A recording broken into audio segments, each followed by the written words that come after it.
마태복음 13장. 그날 예수께서 집에서 나오셔서 바닷가에 앉으셨다. 많은 무리가 모여드니 예수께서는 배에 올라가서 앉으셨다.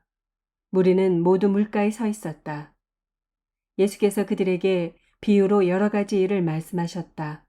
그는 이렇게 말씀하셨다. 보아라, 씨를 뿌리는 사람이 씨를 뿌리러 나갔다. 그가 씨를 뿌리는데 덜어는 길가에 떨어지니 새들이 와서 그것을 쪼아 먹었다. 또 덜어는 흙이 많지 않은 돌짝밭에 떨어지니 흙이 깊지 않아서 싹은 곧 났지만 해가 뜨자 타버리고 뿌리가 없어서 말라버렸다. 또 덜어는 가시덤불에 떨어지니 가시덤불이 자라서 그 기운을 막았다. 그러나 덜어는 좋은 땅에 떨어져서 열매를 맺었는데 어떤 것은 100배가 되고 어떤 것은 60배가 되고 어떤 것은 30배가 되었다. 귀 있는 사람은 들어라. 제자들이 다가와서 예수께 말했다.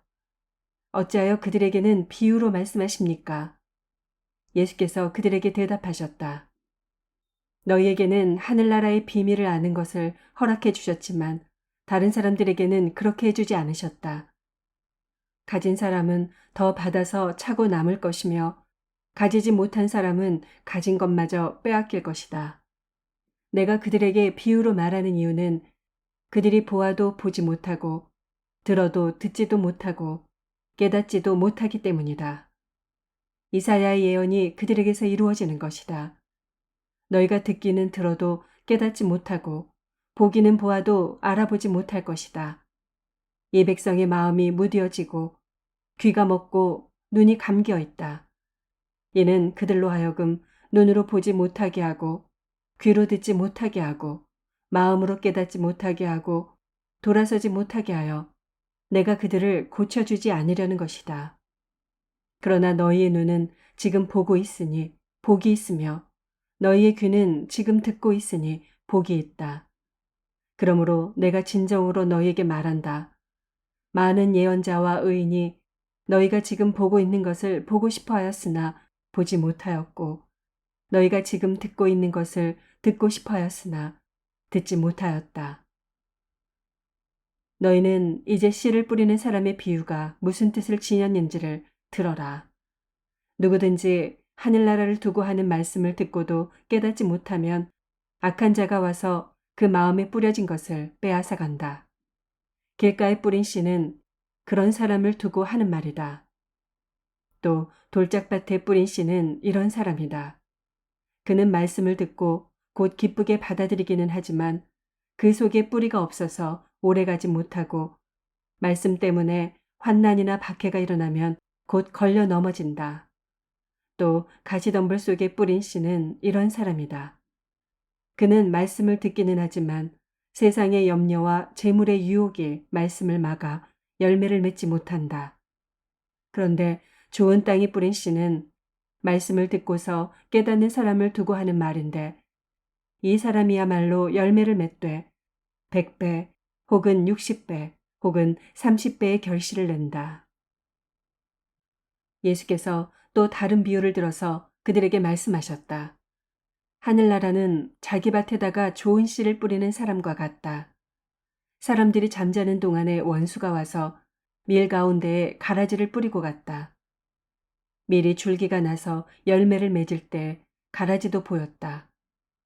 그래서 주인의 종들이 와서 그에게 말하였다. 주인 어른께서 밭에 좋은 씨를 뿌리지 않으셨습니까? 그런데 가라지가 어디에서 생겼습니까? 주인이 종들에게 말하기를 원수가 그렇게 하였구나 하였다. 종들이 주인에게 말하기를 그러면 우리가 가서 그것들을 뽑아버릴까요? 하였다. 그러나 주인은 이렇게 대답하였다. 아니다. 가라지를 뽑다가 가라지와 함께 밀까지 뽑으면 어떻게 하겠느냐. 추수 때까지 둘 다 함께 자라도록 내버려 두어라. 추수할 때 내가 추수꾼에게 먼저 가라지를 뽑아 단으로 묶어서 불태워버리고 밀은 내 곳간에 거두어 드리라고 하겠다. 예수께서 또 다른 비유를 들어서 그들에게 말씀하셨다. 하늘나라는 겨자씨와 같다. 어떤 사람이 그것을 가져다가 자기 밭에 심었다. 겨자씨는 어떤 씨보다 더 작은 것이지만 자라면 어떤 풀보다 더 커져서 나무가 된다. 그리하여 공중의 새들이 와서 그 가지에 깃들인다. 예수께서 또 다른 비유를 그들에게 말씀하셨다. 하늘나라는 누룩과 같다. 어떤 여자가 그것을 가져다가 가루 서말 속에 살짝 섞어 넣으니 마침내 온통 부풀어 올랐다. 예수께서 이 모든 것을 비유로 무리에게 말씀하셨다. 비유가 아니고서는 아무것도 그들에게 말씀하지 않으셨다. 이것은 예언자를 시켜서 하신 말씀을 이루시려는 것이었다. 나는 내 입을 열어서 비유로 말할 터인데 창세 이래로 숨겨둔 것을 털어놓을 것이다. 그 뒤에 예수께서 무리를 떠나서 집으로 들어가셨다. 제자들이 그에게 다가와서 말하였다. 밭의 가라지 비유를 우리에게 설명하여 주십시오. 예수께서 말씀하셨다. 좋은 씨를 뿌리는 이는 인자요. 밭은 세상이다. 좋은 씨는 그 나라의 자녀들이요. 가라지는 악한 자의 자녀들이다. 가라지를 뿌린 원수는 악마요. 추수 때는 세상 끝날이요. 추수꾼은 천사들이다. 가라지를 모아다가 불에 태워버리는 것과 같이 세상 끝날에도 그렇게 할 것이다. 인자가 천사들을 보낼 터인데 그들은 죄짓게 하는 모든 일들과 불법을 행하는 모든 사람들을 자기 나라에서 모조리 끌어 모아다가 불아궁이에 쳐넣을 것이다. 그러면 그들은 거기서 울며 이를 갈 것이다. 그때 의인들은 그들의 아버지의 나라에서 해와 같이 빛날 것이다. 귀 있는 사람은 들어라. 하늘나라는 밭에 숨겨놓은 보물과 같다. 어떤 사람이 그것을 발견하면 제자리에 숨겨두고 기뻐하며 집에 돌아가서는 가진 것을 다 팔아서 그 밭을 산다. 또 하늘나라는 좋은 진주를 구하는 상인과 같다. 그가 값진 진주 하나를 발견하면 가서 가진 것을 다 팔아서 그것을 산다. 또 하늘나라는 바다에 그물을 던져서 온갖 고기를 잡아 올리는 것과 같다. 그물이 가득 차면 해변에 끌어올려 놓고 앉아서 좋은 것들은 그릇에 담고 나쁜 것들은 내버린다. 세상 끝날에도 이렇게 할 것이다. 천사들이 와서 의인들 사이에서 악한 자들을 가려내서 그들을 불아궁이에 쳐넣을 것이니 그들은 거기서 울며 이를 갈 것이다. 예수께서 제자들에게 너희가 이것들을 모두 깨달았느냐 하고 물으시니 그들이 예 하고 대답하였다. 예수께서 그들에게 말씀하셨다.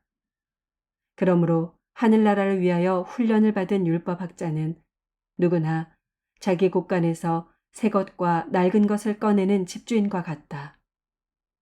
예수께서 이 비유들을 말씀하신 뒤에 그곳을 떠나셨다. 예수께서 자기 고향에 가셔서 회당에서 사람들을 가르치셨다. 사람들은 놀라서 말하였다. 이 사람이 어디에서 이런 지혜와 그 놀라운 능력을 얻었을까? 이 사람은 목수의 아들이 아닌가? 그의 어머니는 마리아라고 하는 분이 아닌가? 그의 아우들은 야고보와 요셉과 시몬과 유다가 아닌가? 또 그의 누이들은 모두 우리와 같이 살고 있지 않은가?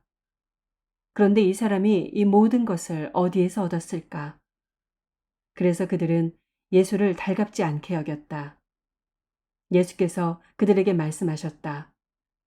예언자는 자기 고향과 자기 집 밖에서는 존경을 받지 않는 법이 없다. 예수께서는 그들의 믿지 않음 때문에 거기서는 기적을 많이 행하지 않으셨다. 14장 그 무렵에 분봉왕 헤롯이 예수의 소문을 듣고서 자기 신하들에게 말하였다. 이 사람은 세례자 요한이다. 그가 죽은 사람들 가운데서 살아났다. 그 때문에 그가 이런 놀라운 능력을 발휘하는 것이다.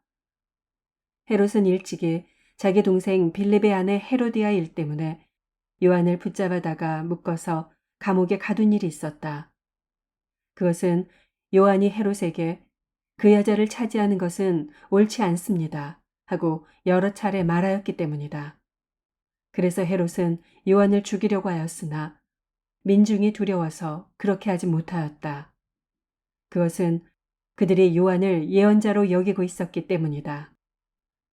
그런데 마침 헤롯의 생일에 헤로디아의 딸이 손님들 앞에서 춤을 추어서 헤롯을 즐겁게 해주었다. 그리하여 헤롯은 그 소녀에게 청하는 것은 무엇이든지 주겠다고 맹세로서 약속하였다. 소녀는 자기 어머니가 시키는 대로 말하였다. 세례자 요한의 머리를 쟁반에 담아서 이리로 가져다 주십시오. 왕은 마음이 괴로웠지만 이미 맹세를 하였고 또 손님들이 보고 있는 앞이므로 그렇게 해주라는 명령을 내리게 되었다. 그래서 그는 사람을 보내서 감옥에서 요한의 목을 베게 하였다. 그 머리를 쟁반에 담아서 가져다가 소녀에게 주니 소녀는 그것을 자기 어머니에게 가져갔다. 요한의 제자들이 와서 그 시체를 거두어다가 장사 지내고 나서 예수께 가서 알려드렸다. 예수께서 그 말을 들으시고 거기에서 배를 타고 따로 외딴 곳으로 물러가셨다. 이 소문이 퍼지니 무리가 여러 동네에서 몰려 나와서 걸어서 예수를 따라왔다. 예수께서 배에서 내려서 큰 무리를 보시고 그들을 불쌍히 여기시고 그들 가운데서 앓는 사람들을 고쳐주셨다. 저녁 때가 되니 제자들이 예수께 다가와서 말하였다. 여기는 빈 들이고 날도 이미 저물었습니다. 그러니 무리를 헤쳐보내어 제각기 먹을 것을 사 먹게 마을로 보내시는 것이 좋겠습니다. 예수께서 그들에게 말씀하셨다. 그들이 물러갈 필요 없다. 너희가 그들에게 먹을 것을 주어라. 제자들이 예수께 말하였다. 우리에게 있는 것이라고는 빵 5개와 물고기 2마리밖에 없습니다. 이때 예수께서 말씀하셨다. 그것들을 이리로 가져오너라. 그리고 예수께서는 무리를 풀밭에 앉게 하시고 나서 빵 5개와 물고기 2마리를 들고 하늘을 우러러 보시고 축복 기도를 드리신 다음에 떼어서 제자들에게 주시니 제자들이 이를 무리에게 나누어 주었다. 그들은 모두 배불리 먹었다. 남은 부스러기를 모으니 12강주리에 가득 찼다. 먹은 사람은 여자들과 어린아이들 외에 어른 남자만도 5,000명쯤 되었다. 예수께서는 곧 제자들을 재촉하여 배에 태워서 자기보다 먼저 건너편으로 가게 하시고 그 동안에 무리를 헤쳐 보내셨다. 무리를 헤쳐 보내신 뒤에 예수께서는 따로 기도하시려고 산에 올라가셨다. 날이 이미 저물었을 때 예수께서는 홀로 거기에 계셨다. 제자들이 탄 배는 그 사이에 이미 육지에서 멀리 떨어져 있었는데 풍랑에 몹시 시달리고 있었다. 바람이 거슬러서 불어왔기 때문이다. 이른 새벽에 예수께서 바다 위로 걸어서 제자들에게로 가셨다. 제자들이 예수께서 바다 위로 걸어오시는 것을 보고 겁에 질려서 유령이다 하며 두려워서 소리를 질렀다. 예수께서 곧 그들에게 말씀하셨다. 안심하여라. 나다. 두려워하지 말아라. 베드로가 예수께 말하였다. 주님, 주님이시면 나더러 물 위로 걸어서 주님께로 오라고 명령하십시오. 예수께서 오너라 하고 말씀하셨다. 베드로는 배에서 내려서 물 위로 걸어서 예수께로 갔다. 그러나 베드로는 거센 바람이 불어오는 것을 보고 무서움에 사로잡혀서 물에 빠져 들어가게 되었다. 그때 그는 주님 살려주십시오 하고 외쳤다. 예수께서 곧 손을 내밀어서 그를 붙잡고 말씀하셨다. 믿음이 적은 사람아, 왜 의심하였느냐? 그리고 그들이 함께 배에 오르니 바람이 그쳤다. 배 안에 있던 사람들은 그에게 무릎을 꿇고 말하였다. 선생님은 참으로 하나님의 아들이십니다. 그들은 바다를 건너가서 게네사렛 땅에 이르렀다. 그곳 사람들이 예수를 알아보고 주위의 온 지방으로 사람을 보내어 병자를 모두 그에게 데려왔다. 그들은 예수께 그의 옷술만이라도 손을 대게 해달라고 간청하였다. 그리고 손을 댄 사람은 모두 나았다.